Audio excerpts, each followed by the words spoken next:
Good morning students. पिछली कक्षा में हम लोगों ने अपना संस्कृत का प्रथम पाठ शुरू कर दिया था और उसमें हमने इस बात की चर्चा की थी कि हमारे संसार में माता का और जन्मभूमि का बहुत अधिक महत्व है, क्योंकि दोनों ही अपनी संतान को पालती हैं, पोषती हैं और बड़ा करती हैं।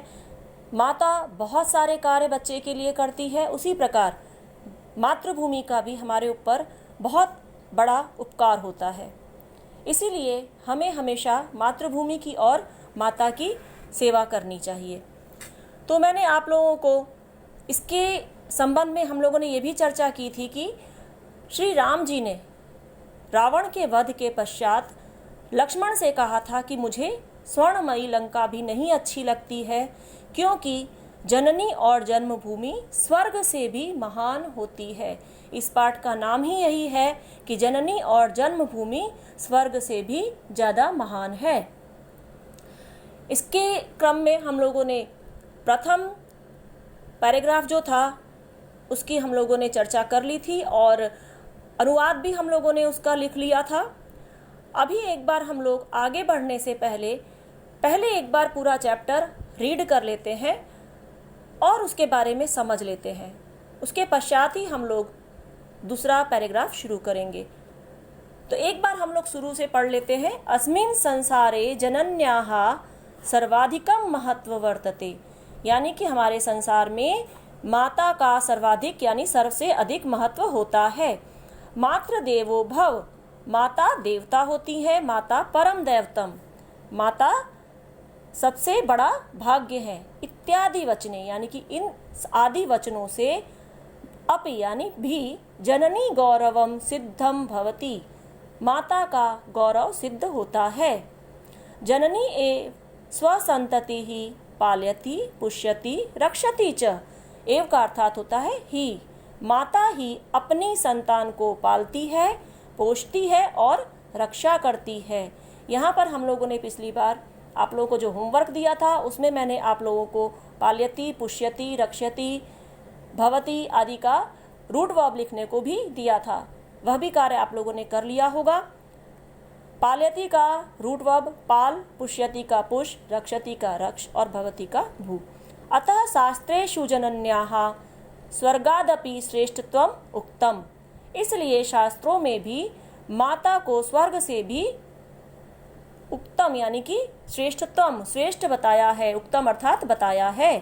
यथा जननी सर्वेषां पूज्या मान्या च भवति, जिस प्रकार जननी सभी लोगों में पूज्य और पूजनीय और माननीय होती है, तथा उसी प्रकार जन्मभूमिरपि, जन्मभूमि भी मातृवत माता के समान सर्वेषां पूज्या मान्या च वर्तते, सब में पूजनीय और माननीय होती है। यथा जननी दुग्धादिदानेन स्वसंततिः पालयति तथैव जन्मभूमिः सस्यादिभिः जनान् पालयति पुष्यति च। इसका अर्थ था कि जिस प्रकार माता दुग्धादिदानेन दूध आदि के दान से यानी कि दूध आदि देकर स्वसंतति अपनी संतानों को पालयति पालती है, पुष्यति पोषण करती है, स्वसंतति पालयति तथैव उसी प्रकार जन्मभूमि भी शस्यादि भी, शस्यादि का मतलब होता है अनाज फसल आदि से, जनान पालयति पुष्यति लोगों को पालती और पोषती है। मानवः स्वजन्मभूमौ यत् सुखम लभते स्वर्गे अपि तत् सुखम दुर्लभम अस्ति, मानव को अर्थात मनुष्य को जन्मभूमि में यत् सुखम का अर्थ होता है जो सुख, लभते प्राप्त होता है, स्वर्गे अपि स्वर्ग में भी, तत्सुखम दुर्लभम अस्ति वह सुख दुर्लभ होता है।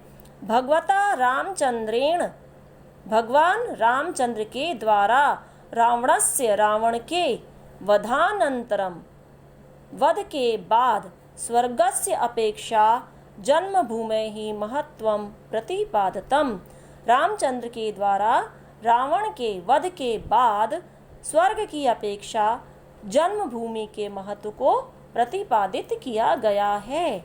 यथा च जैसे कि अपि स्वर्णमयी लंका न मे लक्ष्मण रोचते, मुझे स्वर्णमयी लंका, लक्ष्मण हे लक्ष्मण मुझे स्वर्णमयी लंका भी नहीं रुचती है, नहीं अच्छी लगती है। जननी जन्मभूमिश्च स्वर्गादपि गरीयसी, जननी और जन्मभूमि स्वर्ग से भी महान होती है। अब हम आगे देखते हैं। एवं जनन्याः जन्मभूमेः च सेवाकरणम् अस्माकं परमं कर्तव्यम अस्ति। ऐसी जन्मभूमि और जननी और जन्मभूमि की सेवा करना अस्माकं का अर्थ होता है हमारा, परम कर्तव्य है, सबसे बड़ा कर्तव्य है। बहवो ही जनाः, बहुत से लोगों ने स्वान अर्थात अपने खुद के पुत्र कलत्रादीन, पुत्र और कलत्र का मतलब होता है पत्नी, पुत्र और स्त्री आदि का, आदीन अर्थात आदि का, आदि को विस्मृत्य भुलाकर यावत जीवम, यावत का अर्थ होता है सब यहाँ पर, लेकिन इसका अर्थ होगा पूरा, वाक्य के अनुसार इसका अर्थ हो रहा है पूरा। यावत जीवम पूरे जीवम जन्मभूमि की सेवा की, कृतवंतः यहाँ पर भूतकाल है, सेवा की। राणा प्रताप शिवाजी तिलक महात्मा गांधी प्रभृत्यः सर्वस्वं विहाय मातृभूमेः सेवां कृतवन्तः। राणा प्रताप शिवाजी तिलक महात्मा गांधी आदि, प्रभृत्यः का अर्थ होता है आदि, ने सर्वस्वम सब कुछ, विहाय का अर्थ होता है भूल कर, त्याग कर, मातृभूमि की सेवा की।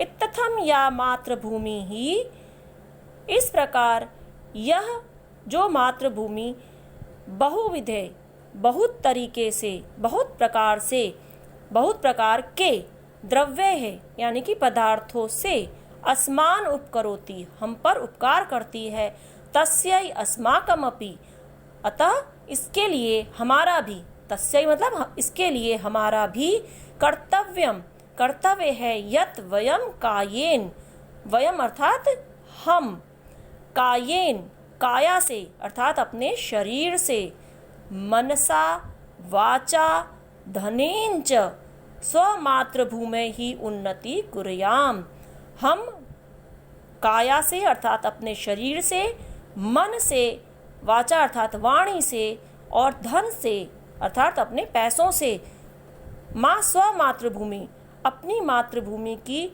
उन्नति करें, कुर्याम अर्थात करें, यहाँ पर विधि अलंकार मतलब कि जहाँ पर हम ये इच्छा कहीं दर्शाते हैं वहाँ पर ये वाला अलंकार निषेध, ये वाला जो है वो हो जाता है वचन, ये वाला मुझे बोलने में गलती हो गई, ये जो है काल हो जाता है, जैसे भूतकाल वर्तमान काल आदि है वैसे।